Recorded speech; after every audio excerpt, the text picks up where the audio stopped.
Meus irmãos, graça e paz, amém? Bom dia, bom dia, graça e paz, amém? Glória a Deus, amém. Louvado seja o nome do Senhor. Vamos abrir nossas Bíblias do Evangelho de Marcos, por gentileza. Capítulo 5, é um texto conhecido demais, dos irmãos. Nós vamos ler a partir do verso de número 21.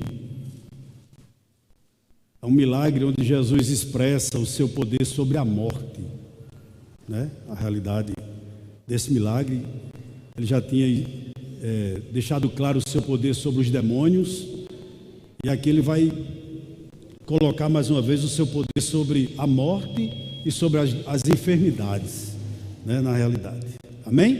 Nós vamos ler inicialmente do verso 21 até o verso de número 24, e à medida que nós formos avançando, a gente vai lendo o texto seguinte, os versos seguintes. 21 ao 24, Marcos capítulo 5.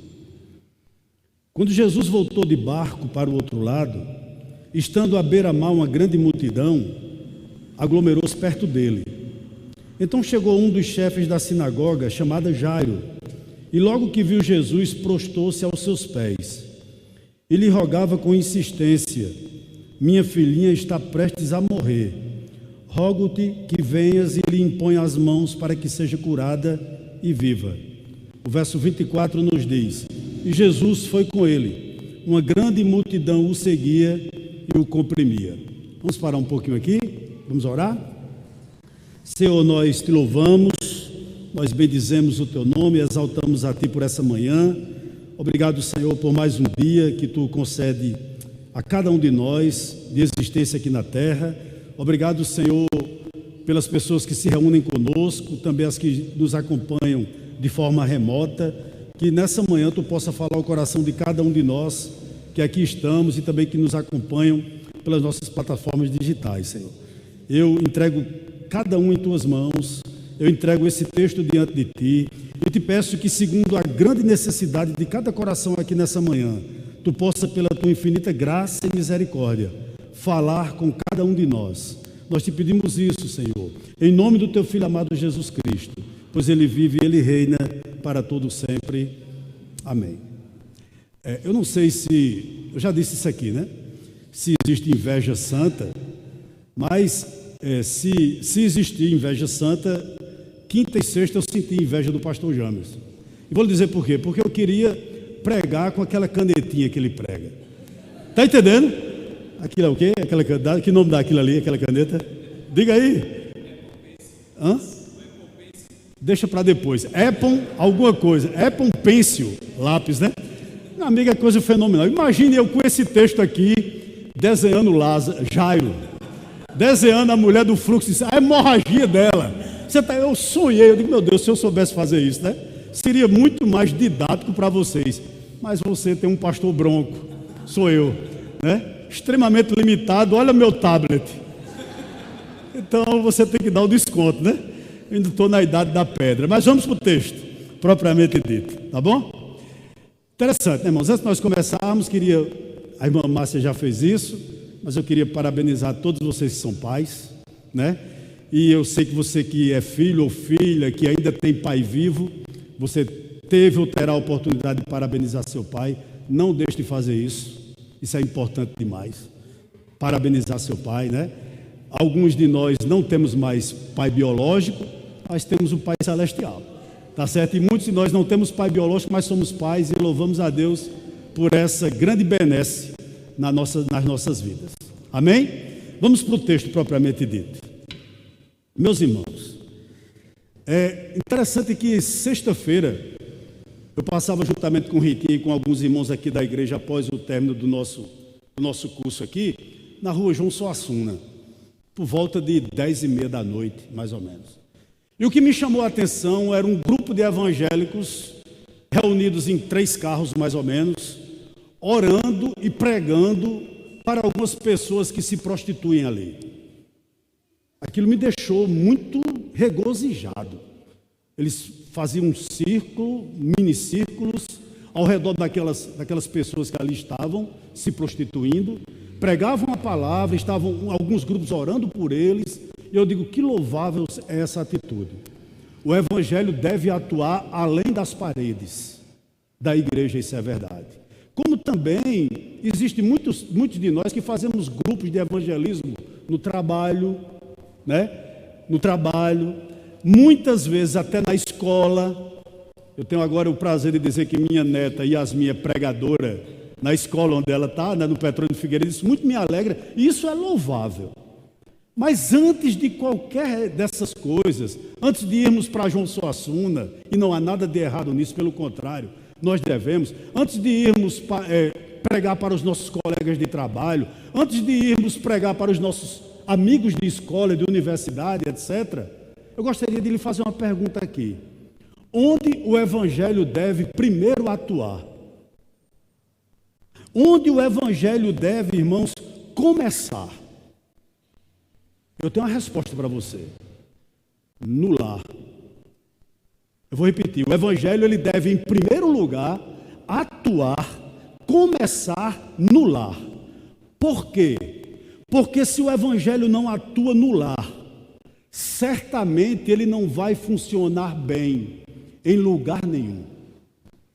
Eu vou repetir. Se o evangelho ele não atua bem dentro da sua casa, certamente ele não vai atuar bem através de você em lugar nenhum.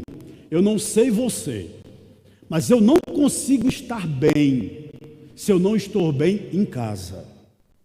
Eu não sei qual é a sua experiência, certo? Eu, particularmente, eu não consigo. Então, o que é que eu gostaria de afirmar primeiramente aqui nessa manhã? A transformação do povo de Deus, ela tem necessariamente que começar pela família. A volta para Deus implica em restauração de relacionamentos familiares. Me parece que essa é uma das lições que Cristo quis dar a esse pai aqui. Você conhece a história mais do que eu, possivelmente. Eu chamo a sua atenção para o verso de número 21, do texto que nós acabamos de ler. Vou reler, diz o seguinte: quando Jesus voltou de barco para o outro lado, estando à beira-mar, uma grande multidão aglomerou-se perto dele. Eu não creio que Jairo tivesse nessa multidão. Eu, particularmente. Eu não acredito que Jairo estivesse como Lucas diz.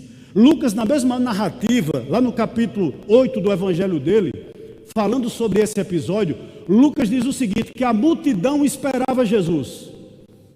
Mas me parece que Jairo não. Jairo veio depois, creio eu. Por quê? Porque muitas vezes nós temos a ideia de um Deus distante de nós. Embora sejamos religiosos, nós temos a ideia de um Deus lá no céu, alheio, totalmente alheio às nossas adversidades. Então, muitas vezes nós começamos a pensar da seguinte maneira: eu posso deixar a minha necessidade, a minha oração, quem sabe a minha meditação, quem sabe, irmãos, as minhas devocionais para outra oportunidade. Afinal de contas, eu não tenho muito tempo. Me parece que esse era o caso de Jairo. Havia uma multidão a rodear Jesus. E possivelmente na mente daquele fariseu, talvez Jairo fosse um fariseu, a Bíblia não nos diz isso, mas ele era um chefe da sinagoga. Na mente desse homem, ele deve ter pensado: Jesus tem muita coisa para fazer. Ele não está muito preocupado se eu oro, se eu deixo de orar, se eu medito ou não. Quantas vezes Jairo não viu Jesus rodeado por uma multidão e não disse: eu vou conhecê-lo depois, afinal de contas eu estou muito ocupado, eu vou perder tempo. Isso não se parece com a gente? Quantas vezes nós não colocamos desculpas para nos aproximarmos mais daquele que nós amamos? Embora Jairo ainda aqui, no verso 21, não tinha talvez a certeza de que Jesus era o Messias. Ele ouvia falar, mas ele talvez não tivesse essa convicção. O que me chama a atenção, quando Jesus quer um relacionamento estreito com alguém, presta atenção nisso, normalmente ele coloca um espinho no ninho. Alguma coisa para lhe tirar da zona de conforto. Alguma coisa que te incomode. E normalmente Deus faz isso com coisas que são preciosas para nós. Me parece que Deus colocou na casa de Jairo um espinho no ninho. E ele sabia onde colocar para chamar a atenção daquele religioso. Olhe para o verso de número 22.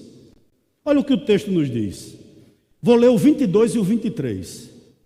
Então chegou um dos chefes da sinagoga, chamado Jairo, e logo que viu Jesus, prostrou-se a seus pés e lhe rogava com insistência: minha filhinha está prestes a morrer, rogo-te que venhas e lhe imponha as mãos para que seja curada e viva. O que é que essa Bíblia está nos apresentando aqui? A Bíblia não está apresentando apenas um religioso. A Bíblia não está nos apresentando apenas um chefe da sinagoga, não. A Bíblia está nos apresentando agora um pai aflito. E é o que mais a gente vê hoje em dia. Pais aflitos. E pais aflitos existem nas favelas. E pais aflitos existem nos palácios. Pais aflitos, tem muitos que têm planos de saúde e condições de tratar dos filhos e não conseguem. Como também há muitos que dependem do SUS e são aflitos da mesma maneira. A Bíblia está nos apresentando aqui um pai aflito. E uma coisa me chama muito a atenção, irmãos. As adversidades da vida não respeitam ferrolhos. As adversidades da vida, elas simplesmente batem à nossa porta, sem mandar mensagem, chega e se instala. Aqui está um pai aflito. Às vezes, quem sabe, ocupado demais. Às vezes, quem sabe, como eu e como você, ativo demais, dando prioridade àquilo que é urgente, mas não dando prioridade àquilo que é importante. Isso me chamou muito a atenção quando eu meditava nesse texto. Percebam que Jairo era chefe da sinagoga. O que significa isso? Ele tinha religião. Ele era uma das pessoas responsáveis pelo andamento do culto na sinagoga. Era Jairo que escolhia o texto que era pregado, que ia ser pregado. Era Jairo quem cuidava das ofertas. Era Jairo que colocava as pessoas para cantar. Então ele tinha religião, sim. E duas coisas me saltam à mente olhando para esse texto. Quais? Nunca faltou na vida de Jairo ativismo. Ele tinha muita coisa para resolver. E não faltava na vida de Jairo religião. Mas o que me chama a atenção aqui também, quantas vezes nós que estamos aqui estamos preocupados em ministrar ou em cuidar dos outros, mas não estamos preocupados em cuidar da nossa casa. Quantas vezes nós não somos bocas de Deus, profetas, conselheiros para os filhos dos outros, mas esquecemos dos nossos. Possivelmente essa era a situação de Jairo, né? E isso acontece com muitos pais e muitas mães hoje em dia. A gente esquece de que o nosso maior tesouro muitas vezes está na sala de estar, nossos filhos. E nós às vezes não valorizamos muito isso. E o contrário também é verdade. Às vezes os filhos não valorizam como deveriam pai nem mãe. São polidos com os de fora, são educados com os de fora, são religiosos com os de fora, são preocupados com os de fora. Mas e os pais? Veja que interessante isso. Eu posso lhe fazer uma pergunta aqui nessa manhã? Que pergunta eu lhe faria? Como você encara as aflições? Como você encara as adversidades? Eu gostaria de lhe dizer algo aqui que parece utopia ou loucura, mas é evangelho puro. Um autor disse o seguinte, olha: o sofrimento muitas vezes pavimenta o nosso caminho a Deus. Esse mesmo teólogo, ele diz o seguinte, olha: a aflição é frequentemente a voz de Deus. Atente para isso. A aflição, ela é frequentemente a voz de Deus. Parece loucura, né? Mas não é. Isso se cumpria na vida de Jairo. Portanto, se as aflições são a boca de Deus, elas podem se tornar bênção quando essas aflições lhe levam a Cristo. Bendito espinho no ninho na vida de Jairo. Por que eu digo isso? Porque permitiu que ele conhecesse a Jesus como o Messias.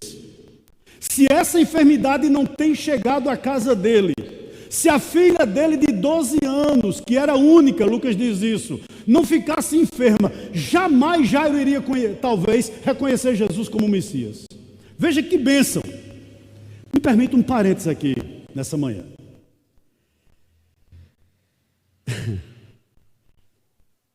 O Salmo 57, que é um salmo de Davi, quando está fugindo de Saul, do verso 1 ao verso 3, se você ler quando chegar em casa, você vai perceber que Davi diz claramente que o sofrimento que ele estava vivendo naquela caverna era o cuidado de Deus sobre a vida dele. Ele chega ao ponto de dizer o seguinte: eu estou escondido nessa caverna física, mas eu só consigo ficar escondido aqui porque o meu esconderijo secreto é o quê? Eu estou sob as asas do Altíssimo. O que é que Davi está dizendo? Quem me esconde dos sofrimentos, quem me acalenta nos sofrimentos, quem me dá força nas aflições, não é a caverna, mas é porque eu estou debaixo da presença de Deus. Você entende isso? Eu gostaria que você entendesse. Deus não desperdiça a aflição na vida de um salvo. Em toda aflição, Deus tem algo a nos ensinar. E com base no verso 22 e 23, eu tenho duas aplicações para fazer aqui nessa manhã, porque elas me chamam a atenção. A aflição, longe de levar Jairo para longe de Cristo, trouxe-o aos pés do Senhor. A Bíblia diz que ele prostrou-se. Atente para o seguinte: coisa dura para um judeu fazer. Um judeu não se prostrava diante de ninguém. Então, quando aquele chefe da sinagoga vai diante de Cristo e se prostra e se ajoelha diante dele, sabe o que Jairo com esse ato está dizendo? Ele está reconhecendo o Senhor como Messias. Com esse ato ele está dizendo que Jesus era maior do que ele. Com esse ato ele estava dizendo que Jesus era maior do que seus líderes. Com esse ato ele estava dizendo que Jesus era maior do que sua religião, do que sua sinagoga. Em outras palavras, pela primeira vez na vida, ele descobre quem é o Salvador. Ele descobre quem é Jesus. Veja que bendita aflição. Não é verdade? Veja que bendito terremoto na vida de Jairo. Quem sabe hoje você não está vivendo uma situação dessa. E você está dizendo a Deus: Senhor, por quê? E eu posso lhe dizer para que Deus está fazendo isso por você, ou em você, para lhe aproximar mais daquele que te chamou. Mas não só isso, não levou apenas Jairo a prostrar-se, a aflição levou Jairo a orar. A Bíblia diz, irmãos, olha o verso 22, ele chegou a um dos chefes da sinagoga chamado Jairo, e logo que viu Jesus, prostrou-se a seus pés e lhe rogava como? Com insistência: minha filhinha está prestes a morrer, rogo-te que venhas e lhe impõe as mãos para que seja curada e viva. A partir desse momento, Jairo deixou de confiar em sua posição religiosa. A partir desse encontro, ele começou a deixar de confiar em seus amigos influentes. A partir desse momento, Jairo deixou de confiar em seu dinheiro. A partir desse momento, ele passou somente a confiar. Eu lhe dou esse conselho também. Em quem, pastor? Em Deus e em sua misericórdia. A única coisa que nós temos verdadeiramente de alicerce na nossa vida é o Deus que nós servimos, desde que Ele seja o Deus verdadeiro, chamado Jesus Cristo. Ele é o alicerce onde nós podemos criar nossos filhos, edificar nossa família, ter a nossa vida pautada sobre Ele. Por quê? Porque Ele é seguro. Jairo entendeu isso. Eu gostaria que você refletisse sobre o seguinte. Atento para o que eu vou dizer aqui nessa manhã, por gentileza, irmãos. Você já pensou que Deus está usando essa aflição que você está vivendo para socorrer você de um coração orgulhoso e rebelde? Você já pensou no fato de que Deus está usando essa aflição que você está vivenciando para proteger você de atitudes que lhe destruiria? Deus sabe como burlar nosso caráter, irmãos. Deus sabe o que está fazendo na vida de cada um que está aqui. Eu não conheço o seu íntimo, eu não conheço o seu interior, eu não sei a realidade do seu lar. Mas se tem um espinho no ninho na sua casa, dê glória a Deus por isso. Deus tem um propósito nisso tudo. Verso 23 ao 24. Aliás, verso 24 ao 34, perdão. Eu vou ser breve nesse texto, prometo a você. Sei que você já fez o almoço do seu pai, ou vai pagar um almoço para o seu pai pela fé, né? Lá no Cupim, qualquer canto de graça eu tomo até ônibus errado. 24 ao 34 diz assim o texto sagrado. Aí. E Jesus foi com ele. Uma grande multidão o seguia e o comprimia. Estava ali uma certa mulher que por 12 anos sofria de hemorragia. Ela havia sofrido muito das mãos de vários médicos, tendo gastado tudo quanto possuía sem obter melhora alguma. Pelo contrário, piorava. Tendo ouvido a respeito de Jesus, veio por trás dele no meio da multidão e tocou-lhe o manto, pois pensava, se tão somente tocar-lhe as vestes, serei curada. Sua hemorragia estancou imediatamente e ela sentiu no corpo que já estava curada do seu mal. Jesus logo percebeu que dele havia saído poder. Então virou-se no meio da multidão e perguntou, quem tocou as minhas roupas?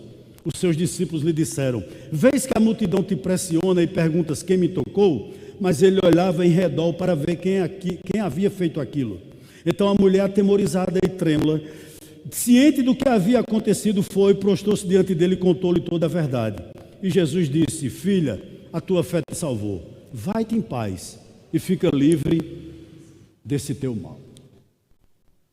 Interessante, né? Do verso 24 ao 34 eu posso fazer a seguinte afirmação para você que está vivendo um espinho no ninho, ou com um espinho no ninho dentro da sua casa. Preste atenção. Os imprevistos da vida não podem frustrar os planos de Deus para a sua vida e para a sua família. Por que eu digo isso? Porque Jesus está de malas prontas, por assim dizer, para ir para a casa de quem? De Jairo. E nesse intervalo, aparece uma intrusa, aparece uma anônima, alguém que não tinha possivelmente nada a ver com aquela história de Jairo e de Jesus, mas se interpõe entre a oração de Jairo, entre a aflição de Jairo e o milagre na casa dele. Isso me chamou muito a atenção. Volte seus olhos para o verso 24. Quando a Bíblia diz que Jesus foi com ele, uma grande multidão o seguia e o quê? E o comprimia. Meus irmãos, na época não existia segurança. Ontem eu estava na Feira Grande e dois políticos famosos aqui de Campina Grande estavam na feira. Você precisava ver o tumulto. 5 ou 6 seguranças tentando afastar o povo para tirar foto. No tempo de Jesus não tinha isso, segurança, né? Eu fico imaginando Jairo de lado dele, pertinho dele. O que não aconteceu com aquele chefe da sinagoga? Quantos empurrões Jairo não sofreu? Quantos solavancos? Quantos puxões do seu vestido? Ou seja, quantos atos para tentar tirá-lo de perto de Cristo. É diferente com você? É diferente comigo? Há um ensinamento para nós aqui. Vida cristã é feita de perseverança. Vida cristã é vida, irmãos, que temos que ter intimidade com aquele que nos chamou. Nada conseguiu arrancar esse homem a partir do momento em que ele reconheceu a ele como Messias, de perto dele. E ele foi junto de Jesus. O que era que estava acontecendo aqui? Presta atenção.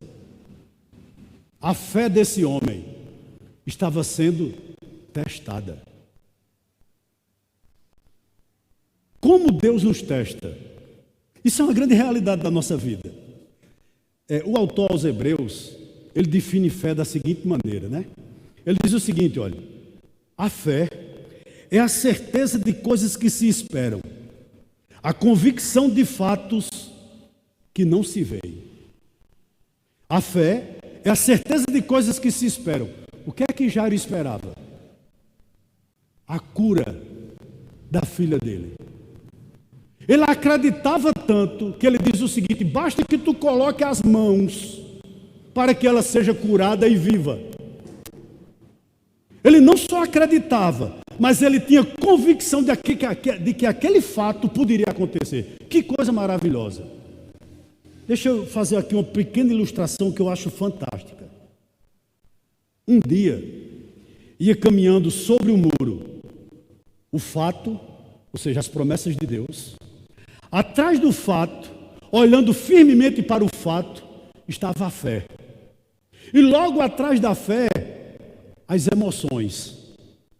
Nesse muro estava o fato, entenda, a promessa de Deus.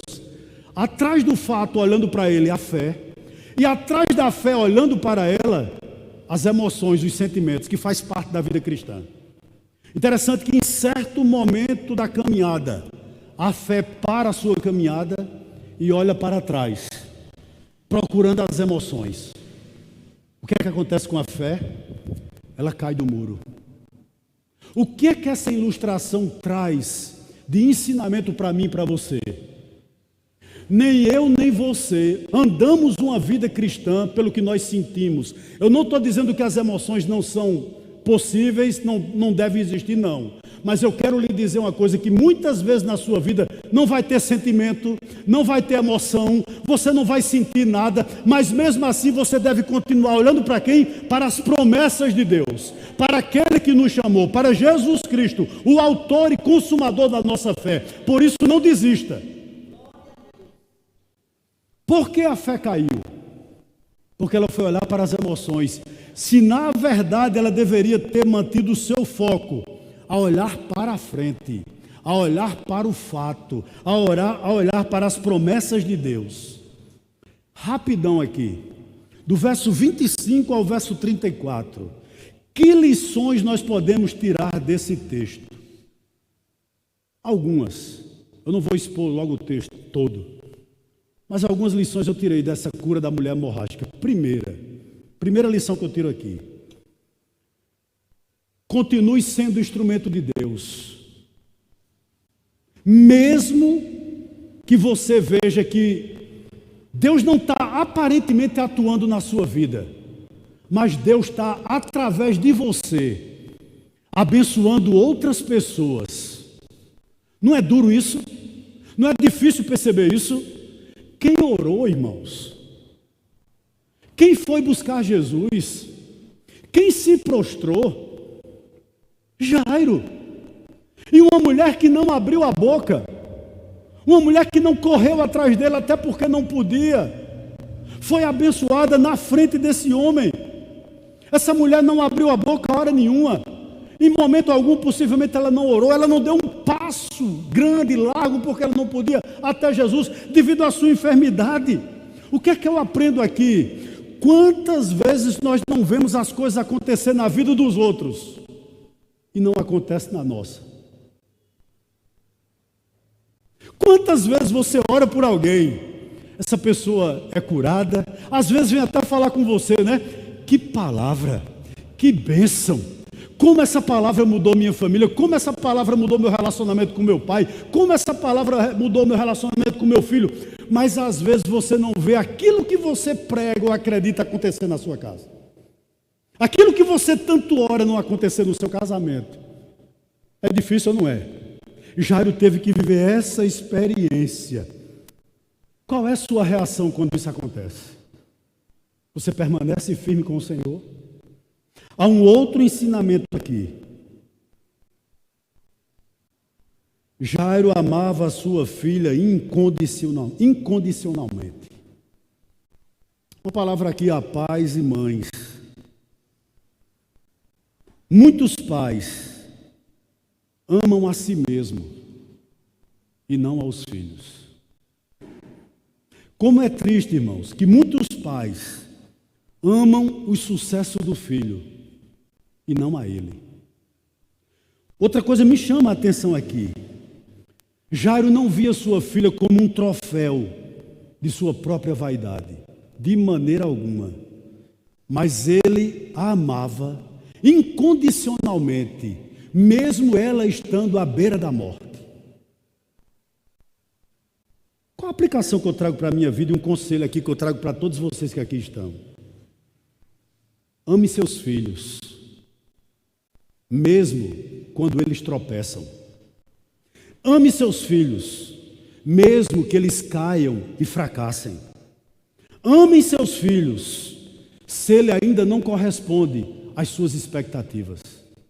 Esse homem era assim, por essa razão, ele não desistiu de ficar perto daquele que podia resolver a vida da filha dele.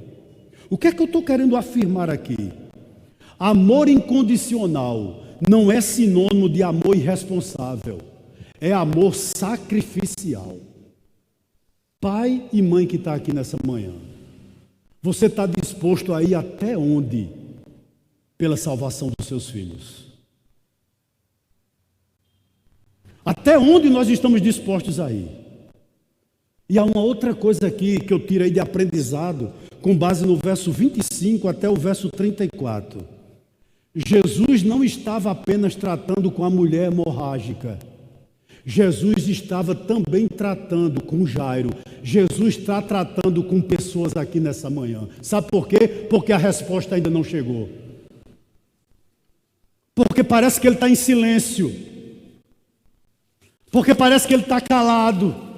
E isso lhe perturba. Interessante, né? Certo comentarista, eu estava lendo certo comentarista, eu não vou citar o nome dele, porque até eu não concordei muito com ele. Não estou dizendo que ele está errado. Mas analisando esse texto, ele diz o seguinte, olha, que nesse momento, do verso 25 ao verso 34, Lázaro viveu o pior inferno da vida dele. Eu não concordo plenamente com ele. Eu sei que foi um momento de aflição. Eu sei, meus irmãos, que foi um momento de dúvidas, porque lá Jairo tinha uma necessidade urgente. Mas sem dúvida alguma, ele aprendeu algumas coisas. E você que está aqui nessa manhã, que tem orado talvez pelo seu casamento, que tem orado talvez pelo relacionamento melhor entre seu pai e sua mãe, que você tem orado que o relacionamento melhor entre você e seu pai, que você que está aqui, que tem orado para que seu relacionamento com seus filhos melhore. Eu tenho algumas coisas para lhe dizer aqui nessa manhã. Sabe por quê? Eu não engulo fogo não, irmão. Há maridos chorando por dentro. Há homens dizendo aqui, Senhor, esse casamento vai ser até quando?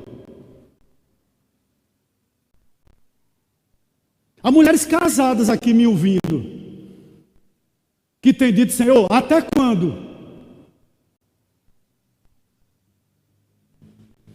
E eu tenho uma resposta de Deus para você. Você, crente, é alguém que cessou das suas próprias obras. Você foi até onde deu. Agora é com o Senhor e Salvador Jesus Cristo. Segunda coisa, Jesus estava ensinando a Jairo o seguinte: Jairo, o crente é alguém que desiste de seus próprios esforços em busca de paz. Tenha paz. Ô irmãos, perdão, é fácil você acreditar quando você está cercado de milagre. Difícil é você acreditar quando o céu parece de bronze. E o homem, e esse pai aflito estava lá. Continuava lá.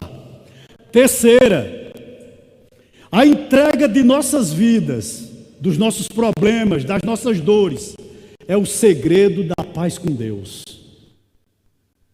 Posso lhe fazer uma pergunta? Sua aflição resolveu? Sua ansiedade resolveu? Seus conselhos, bons conselhos resolveram?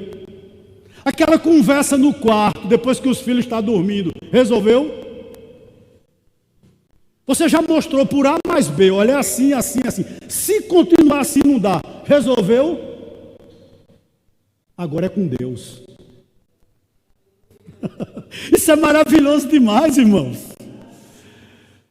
O que Jairo estava aprendendo olhando para aquela mulher ali, tocando na orla do vestido de Jesus? O que ele aprendeu mais? Que um toque de fé pode fazer mais pela alma de um pecador do que centenas de sacrifícios. Há uma citação de Spurgeon que eu adoro. Ele diz o seguinte, olha: uma pequena fé pode lhe levar para o céu, mas uma grande fé trará o céu até você. Não desista. Esse é o grande conselho do Senhor para mim e para você nessa noite. Sabe por que eu estou afirmando tudo isso? Porque Jairo morava na mesma cidade dessa mulher. Ele conhecia a história daquela mulher de cós salteado. Eu lendo esse texto, eu me lembrei, né? Interessante, irmãos. Quando a mulher de Jairo engravidou, quem é que não gosta de ser pai? Pela primeira vez, dificilmente um homem não gosta de ser pai, né? Quando a mulher de Jairo engravidou, né? A mulher hemorrágica adoeceu. Lembre-se que a filha de Jairo morreu com quantos anos? 12. E essa mulher sofria há 12 anos. Quando a mulher de Jairo chegou, entre aspas, com o resultado de sua gravidez para ele, que alegria tremenda. Teve festa naquela casa, enquanto na casa da mulher hemorrágica começava uma grande luta. 12 anos de sofrimento. 12 anos de alegria, possivelmente, na vida de Jairo. O que é que eu quero aprender? O que é que eu aprendo aqui para a minha vida e para a sua? Ei, há coisas mais urgentes para Deus resolver através da vida de vocês e da minha, do que nossos próprios problemas. Sabe o que a Bíblia nos diz? Que Deus não dá um fardo a ninguém que Ele não possa carregar. Portanto, bendita a aflição, Senhor. Trabalha. Né? Tem um louvor que diz, né? Quebra-me, Senhor, né? Quebra-me. Que louvor tremendo, né? Senhor, quebra-me, né? Quebra-me. Você já pediu isso para Deus? Não peça não, eu acho que você não deve pedir não. Mas às vezes Deus faz isso se a gente pedir mesmo. E louvado seja Deus por isso. Já para a gente partir para outro ponto. Verso 25 ao 34. Não se desespere, nem se questione se Deus lhe usa para abençoar outras pessoas. Se Deus lhe usa como instrumento de Deus para ser bênção na vida de outros. E aparentemente, Deus não está olhando para você. Eu gostaria de dizer que Deus continua olhando para você, preocupado para você, mas tudo tem um tempo, aguarde. Verso 35 e 36. Olha o que o texto vai nos dizer. Enquanto ele ainda falava, Jesus, né? Chegaram pessoas da casa do chefe da sinagoga a quem disseram: a tua filha já morreu, por que ainda incomoda o mestre? Verso 36. Percebendo isso, Jesus disse ao chefe da sinagoga: não temas, crê somente. Sabe o que é isso? Evangelho puro. Puro evangelho, que às vezes a gente esquece, irmão. Que coisa maravilhosa. A minha pergunta para você nessa manhã é a seguinte: o que você tem ouvido? Quais são as notícias que chegam até você? Quais são? Que notícia, pastor? Acerca dos seus filhos, acerca do seu cônjuge, acerca da sua família. Será que você tem questionado, vale a pena continuar? Porque como Jairo, talvez as notícias só pioram. Já não bastava a filha estar à beira da morte. Agora chega, irmãos, possivelmente alguns empregados, parentes, vizinhos de Jairo, não sei, dizendo o seguinte: ei, não adianta mais incomodar ele. Tua filha já morreu. A notícia só piorou. Você tem ouvido isso? Não tem mais jeito. Hoje pela manhã eu conversava no café da manhã com o pastor Jamerson, né? E ele dizendo assim, louvando a Deus pela vida do pai dele, e dizendo que como o pai dele não era muito de abraçar, mas demonstrava amor a gente, a ele, a mim, de outra forma. Mas eu gostaria de dizer algo aqui para você, que é pai ou mãe nessa manhã. Não existem pais perfeitos. Não existem filhos perfeitos. Não existem famílias perfeitas. Quando essa notícia chegou, Jairo deve ter pensado o seguinte: mais nunca eu vou colocar minha filhinha no colo. Veja que tristeza. Quando aquela notícia chegou na mente de Jairo, ele talvez tivesse pensado, mas nunca vou poder beijá-la. Irmãos, eu não desejo isso para ninguém, a ninguém. Você receber essa notícia. O que passou na mente daquele homem? Quem sabe você está aqui me escutando e você é filho ou filha, e seu relacionamento com seus pais já morreu faz tempo. Quem sabe você está aqui nessa manhã e você é pai e mãe e não consegue abraçar teu filho ou tua filha. Vivo, seu filho está, mas órfão de pais vivos. Veja que coisa triste estava acontecendo aqui. Aí você pode estar dizendo, pastor, mas ele errou. Filho e filha que está aqui nessa manhã, seu pai errou. Pai e mãe que está aqui nessa manhã, seus filhos erraram. E a minha pergunta é, quem nunca erra? Quem nunca erra? Um conselho, perdoe. Perdoar não significa complacência com o erro. Perdoar não é uma carta em branco para a desobediência ou para a irresponsabilidade. Sabe o que é perdoar? Sabe qual é o grande propósito do perdão? O perdão restaura o faltoso. O perdão, meus irmãos, cura as feridas provocadas pela mágoa. O que é o perdão, pastor? Onde o perdão é sonegado, a mágoa impera.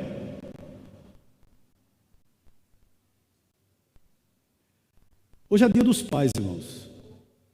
Não há nada de errado em você comemorar. Claro que você deve comemorar. Dar presente. Tá, então não tem nada de errado com isso.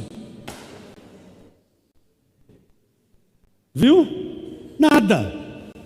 Absolutamente nada de errado com isso. Contudo, não deixe para fazer isso quando seus pais morrerem.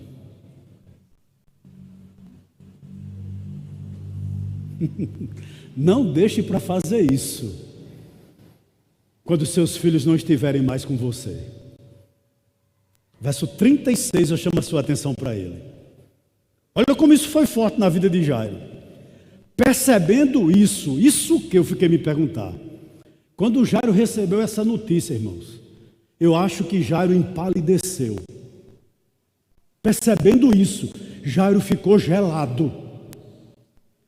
Você pensa que Jesus estava preocupado só com a mulher hemorrágica, né? Ele estava preocupado só com a multidão. Como Jesus olha nos detalhes. Irmão, por isso que eu amo, né?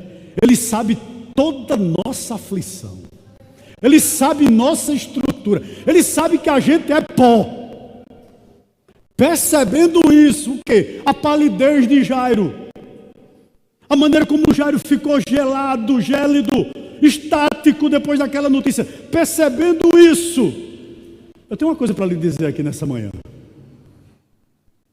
Deus conhece cada centímetro da tua casa, cada necessidade da tua vida. Como Ele é maravilhoso. Percebendo isso, interessante que, analisando esse texto, C.S. Lewis diz o seguinte: olha, o grande inimigo da fé não é a razão, mas as nossas emoções. Eu achei isso maravilhoso. Mas uma coisa me chamou a atenção: a notícia foi dada por incrédulos. Em que sentido? A notícia foi dada por pessoas que achavam que Jesus até podia curá-la, mas ressuscitar, jamais. Por isso que eles dizem o que dizem, né? Não incomode mais ele, o mestre. Tua filha já morreu. Em outras palavras, ele não tem o que fazer. Isso é palavra de incrédulo. Isso é palavra de quem não conhece o Deus que nós conhecemos. Para aqueles homens, para aquelas pessoas que vieram dar a notícia, a cura era até possível, mas a ressuscitação, aí já é demais. O que é que eu aprendo aqui? Não desista do milagre que Deus pode operar dentro da tua casa. Eles estavam dizendo o seguinte: vamos preparar o enterro, Lázaro. Jairo. E Jesus diz: Jairo, espera um pouquinho. Não tema, Jairo. Crê somente. Posso lhe fazer uma pergunta? Para você, sinceramente, se eu lhe desse aquele papelzinho que o pastor James distribuiu com você quinta e sexta, para você fazer uma pergunta, o que você responderia se eu colocasse o seguinte: qual o contrário de fé? Você talvez me respondesse o seguinte: a incredulidade. Eu gostaria de dizer a você que não é. Que o contrário de fé, que o verdadeiro inimigo da fé é o medo. Sim ou não? Nós temos medo do futuro, nós temos medo de como vai ser a nossa velhice, nós temos medo para onde vai nossos filhos, nós temos medo do dia de amanhã. O grande inimigo da nossa fé, irmãos, é o medo. Jesus está aqui, irmãos, ministrando isso sobre Jairo, para preservar a fé daquele homem, para que ele continue demonstrando fé. Deixa eu lhe dizer algo aqui para você ir para casa nessa manhã saltitante. Quando os seus recursos acabarem, no céu ainda vai estar jorrando. Quando o que eu puder fazer acabar, Jesus continuará vivo para sempre, desde ontem, hoje e eternamente. Ele sempre será Deus. Ele não esqueceu de mim, Ele não esquece de você. O futuro pertence a Ele, irmãos.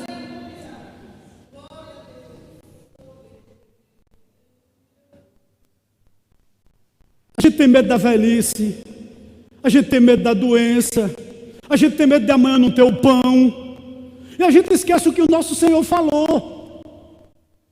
O pior inimigo foi vencido, a morte. O que mais pode nos vencer, irmãos? Olha, há um autor que ele diz algo que eu concordo plenamente.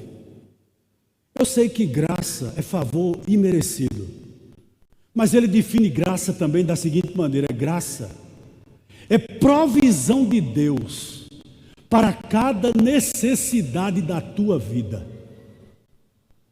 Descanse. Verso 37. Olha o que diz o verso 37. Ele não permitiu que o acompanhassem, com exceção de Pedro, Tiago e João, irmão de Tiago. Quando chegaram à casa do chefe da sinagoga, Jesus viu o alvoroço dos que choravam e lamentavam muito. E entrando disse: por que fazeis alvoroço e chorais? A menina não está morta, mas o quê? Mas dormindo. Vamos parar um pouquinho aqui. Verso 37. Com quem você tem andado? Quem são as pessoas que verdadeiramente lhe influenciam? São pessoas que pensam assim? São pessoas que por qualquer motivo mandam você desistir dos filhos? Manda desistir de casamento? Manda desistir de igreja? Interessante que Jesus tirou todos esses incrédulos e disse: só vai entrar lá comigo esses discípulos, o pai e a mãe da menina. Pronto. Eu fiquei meditando sobre isso. Sabe por quê? Guarde isso aqui para você. O propósito de Jesus na vida de Jairo não era curar a menina. O propósito de Jesus na vida de Jairo era ressuscitar. O que é que eu aprendo aqui nessa manhã? Não espere pequenas coisas do Deus que você serve. Ele continua ainda sendo Deus de grandes coisas. Aquilo que o povo tem dito a você, não. Aquilo que tem dito a você é impossível. Aquilo que tem dito a você não pode. É isso que Deus vai fazer. Porque o possível você faz, mas o impossível só Ele. Quando você desistir de resolver, Ele vai fazer. Me parece que Jairo tinha que entender isso. Olha o verso 38. Vamos ler. Quando chegaram à casa do chefe da sinagoga, Jesus viu o alvoroço dos que choravam e lamentavam muito. Meu irmão, eu não gostaria que você olhasse a Bíblia ler por ler. Eu fiquei imaginando esse trajeto. Recebe a notícia que a filha está à beira da morte, vai até Jesus, vem andando, uma intrusa entra na história, é curada, chega uma notícia pior, aí Jesus diz: agora a gente vai para a tua casa. Já com o atestado de óbito da menina no bolso, por assim dizer. E quando ele chega em casa, longe, talvez longe de casa, ele começa a escutar o choro e o lamento que estava havendo dentro da casa dele. Era como se tivesse uma faixa com letras garrafais na casa de Jairo. Não tem jeito. Que teste de fé. Pergunta para você aqui nessa manhã: sua causa é perdida? Deram o veredito a você que não tem o que fazer? Palavra de Deus para a sua vida nessa manhã: não acredite. Continue acreditando. Interessante que os funerais no tempo de Jairo, as famílias, Jairo era um homem rico, né? Certamente ele deve ter contratado o que os comentaristas chamavam de carpideiras. Eram pessoas que choravam de forma profissional. Elas iam para os velórios e ficavam lá chorando. E alguns flautistas. Então a flauta tocava, enquanto as flautas tocavam, essas carpideiras, que eram mulheres que eram pagas só para chorar, caíam no pranto. Então a gente não podia dizer que no velório de ninguém não ia ter choro no tempo de Jairo, né? Mesmo que fosse lágrima de crocodilo, as pessoas estavam lá chorando. E quando Jairo chegou de longe, ouviu aquele alvoroço, ouviu aquele tumulto, ouviu aquele burburinho. Verso 39 ao verso 42, e nós já estamos encerrando. Olha o que diz o texto. E entrando, disse-lhe: por que fazeis alvoroço e chorais? A menina não está morta, mas dormindo. E começaram a rir dele. Ele, porém, fez com que todos saíssem, tomou consigo o pai e a mãe da menina e os que o haviam acompanhado, e entrou onde a menina estava. E tomando-a pela mão, disse-lhe: Talitá cumi, que quer dizer: menina, eu te ordeno, levanta-te. Então a menina, que tinha 12 anos de idade, levantou-se imediatamente e começou a andar. E todos foram tomados de grande espanto. Posso lhe dizer uma coisa aqui nessa manhã? O Deus que você serve, como diz Lucas capítulo 20, verso 38, Ele não é Deus de mortos, mas de vivo, porque para ele, todos vivem. O que é que eu aprendo aqui do verso 39 ao verso 42? Nada pode trazer mais esperança ao meu e ao teu coração do que esse Deus, esse Evangelho.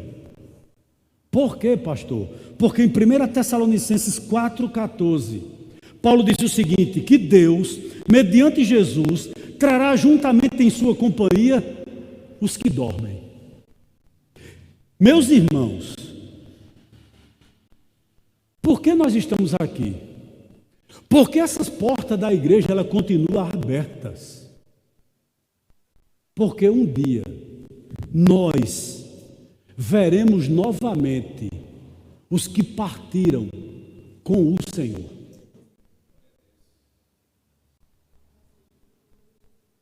Você lembra da irmã Faruz, que congregou conosco? Você lembra do pai da diaconisa Francimar? Você lembra de outros crentes que partiram no Senhor?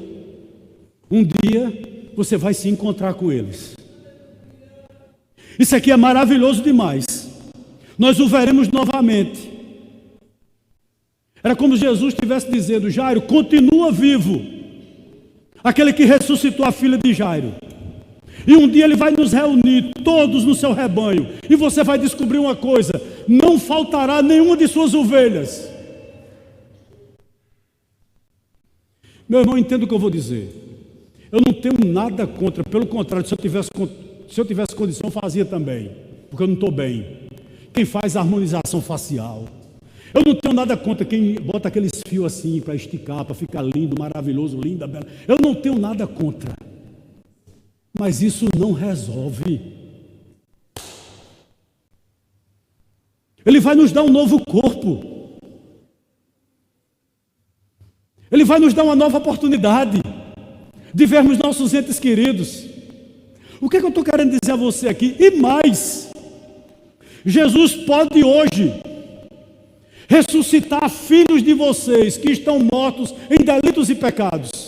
Jesus pode ainda hoje levantar e fazer andar em novidade de vida seu cônjuge, seus parentes. Que coisa maravilhosa, isso é real, isso não é sonho. Talitá cume, levanta menina, eu te mando. Ele tem ordem sobre a morte, ele tem um poder sobre a morte foi vencida por ele. Louvado seja o nome do Senhor. Isso é tão real que Jesus manda que dê de comer aquela menina. Por que Jesus fez isso? Para que eles entendessem que aquela moça de 12 anos, aquela mocinha que se levanta ali, ou levantou-se ali, não era um fantasma, era real. Você crê nisso? Ô meu irmão, se você não crê nisso, eu não sei mais o que vai lhe alegrar não. Porque mais algumas primaveras, nós não estaremos mais aqui. É duro, né? Não é duro? É duro você saber um dia que vai ficar viúvo. É duro você saber um dia que vai ficar órfão de pai, de mãe. É a realidade da vida. É duro você saber que um dia você vai ser acometido de enfermidade. O que trazer esperança a você nesse momento? Talitá cume. Menina, eu te mando. Levanta-te. Um dia essa voz soará, quem sabe, no meu túmulo e no seu túmulo. E nós nos levantaremos com um novo corpo. E nos encontraremos novamente na glória. Que esperança bendita, meu irmão.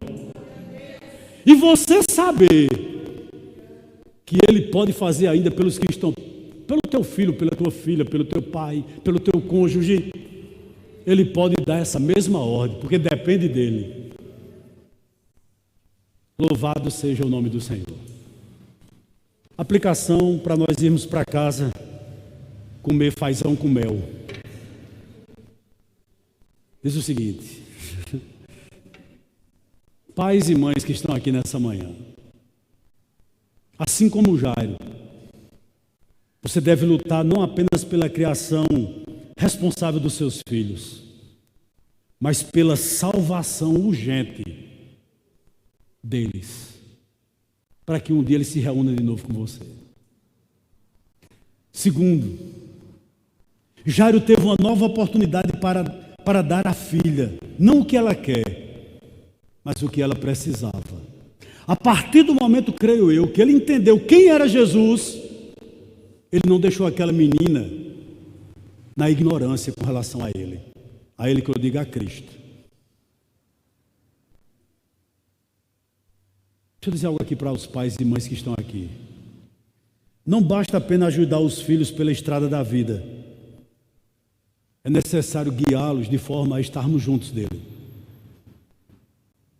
Seus filhos conhecem quem é Jesus? Eles sabem quem é o Senhor dos Senhores? Terceiro, como pais, nós temos que conhecer a verdade,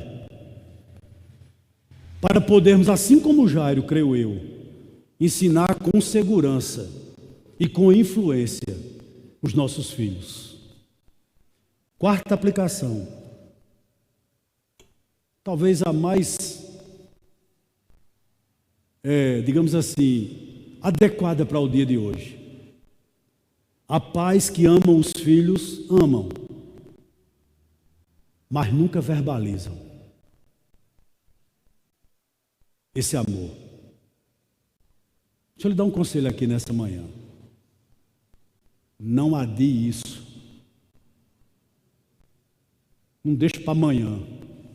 Não seja um poste que seu filho não pode nem chegar. Eu acho que depois daquela ressurreição, depois de ressuscitar aquela menina, eu acho que Jairo, irmãos, rodou toda a cidade com aquela menina nos braços, beijando-a, agradecendo a Deus por uma nova oportunidade de tê-la novamente. Como isso é maravilhoso! Por que eu estou dizendo isso a você? Porque é possível conquistar todos os troféus da fama. É possível enfeitar a parede do escritório com todos os diplomas. É possível um pai e uma mãe arrancar os aplausos de todos os homens. É possível pai e mãe amealhar muitas riquezas. Mas ao perder os filhos, essas conquistas todas terão um gosto amargo. Terão um gosto amargo. Nós precisamos ser pais que ensinem os filhos o caminho do céu. Amém?